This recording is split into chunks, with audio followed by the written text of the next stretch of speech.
Junior NTR ఫ్లెక్సీల తొలగింపు వివాదంపై మాజీ ఎంపీ యార్లగడ్డ లక్ష్మీప్రసాద్ ఆసక్తికర వ్యాఖ్యలు చేశారు. జూనియర్ ఎన్టీఆర్ ఆకాశంలో ఉన్నారని, ఆయన్ను తగ్గించాలని చూస్తే ఆకాశంపై ఉమ్మేసినట్టేనని చెప్పారు. బాలకృష్ణ అయినా ఎవరైనా సరే ఇదే వర్తిస్తుందన్నారు.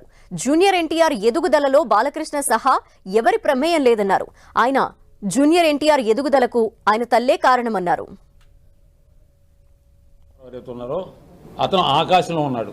అతను ఎవరన్నా కించపరచాలని భావిస్తే అది ఆకాశంలో ఉమ్మేసినట్టే వాళ్ళ మీద పడుతుంది. అతని ఏం లోపం లేదు. అతని యొక్క విజయానికి, అతని స్థాయికి చేరటానికి ఒకళ్ళే కారణం. ఎవరో తెలుసా?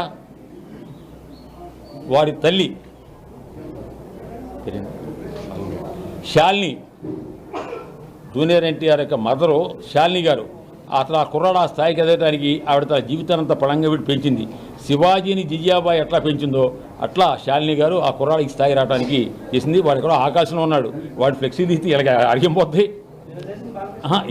ఎవరైనా తారక్ని ఎవరైనా తిట్టినా విమర్శించినా వాళ్ళకే నష్టం తప్ప తారక్కేం నష్టం లేదు. ఇంకా పెరుగుతాడు పైకి.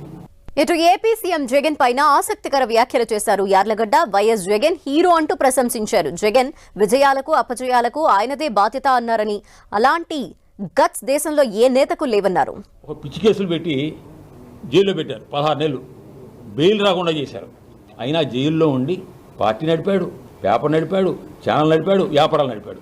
16 నెలల తర్వాత జైలు నుంచి బయటకు వచ్చి ఆ చిన్న వయసులో 3850 కిలోమీటర్లు పాదయాత్ర చేశాడు.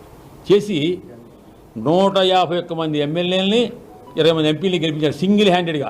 పైగా ఎన్టీ రామారావు వచ్చినప్పుడు అన్నా రా రా రా రా అన్న అని స్వాగతించారు.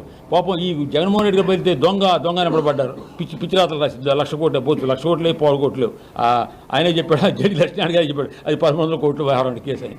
కాబట్టి అప్పుడు అతను హీరో చేశాడు, సింగిల్ హ్యాండ్ వచ్చాడు. మళ్ళీ ఆయన ఏం పనులు చేస్తున్నాడో వాటి ఫలితం ఆయన అనిపిస్తాడు. అయితే ఒక మాట ఈరోజు కూడా నాకు ఆయన అంటే గౌరవం ఎందుకంటే, నాకు ఎవరో అవసరం లేదు, మీరు ప్రజలు దేవుడు అని ఏమన్నా ఇంకొక మాట అనండి. నాకు తెలిసినంత వరకు భారత రాజకీయాల్లో నేను మంచి చేశాను అనుకుంటే గెలిపించండి, నేను మంచి చేశాను అనుకుంటే ఓటేయండి, లేకపోతే ఏది అన్నాడు. ఇంత గొప్ప మాట ఈరోజు వరకు ఏ రాజకీయ నాయకుడు మాట్లాడారు భారతదేశంలో. సాహసం కదండి, ఇది హీరో.